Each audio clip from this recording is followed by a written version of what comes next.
Assalamualaikum warahmatullahi wabarakatuh. Perkenalkan, nama saya Ima Siti Mardia dari kelas 7C Manajemen S1.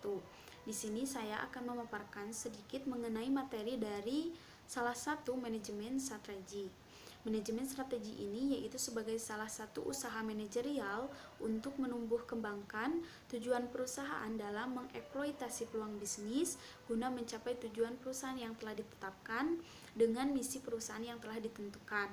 Nah, dalam manajemen strategi ini terdapat dua faktor, yaitu faktor internal dan eksternal.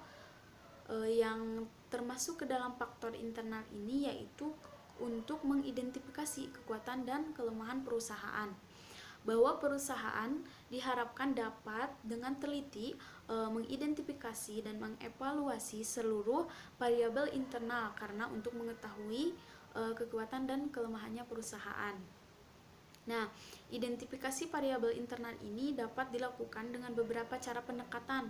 Pertama yaitu pendekatan fungsional. Pendekatan fungsional ini merupakan salah satu pendekatan yang paling sederhana yang digunakan perusahaan, bahwa kompetensi perusahaan ini dapat dilihat dari beberapa fungsi bisnis seperti fungsi pemasaran, produksi, pembelajaran, dan lain sebagainya. Yang selanjutnya yaitu fungsi pendekatan dari pendekatan rantai nilai. Nah, pendekatan ini dengan melakukan proses disagregasi perusahaan untuk menganalisis kekuatan dan kelemahan perusahaan.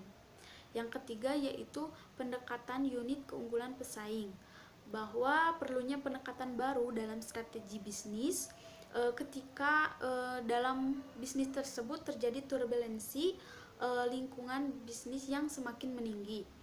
Yang selanjutnya itu pendekatan PIMS, yaitu Profit Impact of Marketing Strategy, dengan mencoba mencari tahu faktor-faktor strategi yang berpengaruh secara signifikan terhadap return of investment yang dicapai.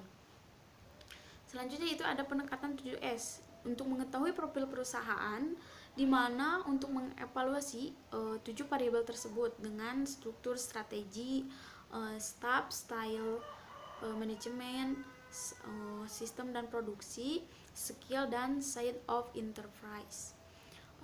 Selanjutnya yaitu untuk mengevaluasi variabel internal, yaitu diperlukan standar-standar dalam menentukan apakah variabel tersebut termasuk dalam kategori untuk melihat atau mengetahui kekuatan dan kelemahannya, yaitu dengan 4 macam pendekatan.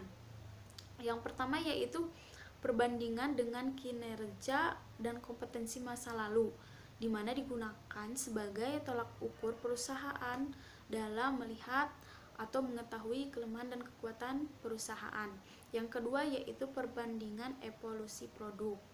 Yang ketiga yaitu perbandingan dengan pesaing, di mana dengan membandingkan secara relatif kekuatan dan kelemahan milik pesaing. Selanjutnya itu faktor kunci keberhasilan industri. Tidak hanya melihat pesaing pokok saja, tetapi harus mengevaluasi industri secara keseluruhan. Nah, itu termasuk kelemahan dan kekuatan perusahaan itu dengan melakukan identifikasi dengan mengevaluasi secara keseluruhan variabel internal. Mungkin itu yang dapat saya sampaikan. Mohon maaf bila ada kesalahan dalam penjelasan maupun pemaparan materinya. Wassalamualaikum warahmatullahi wabarakatuh. Semoga bermanfaat.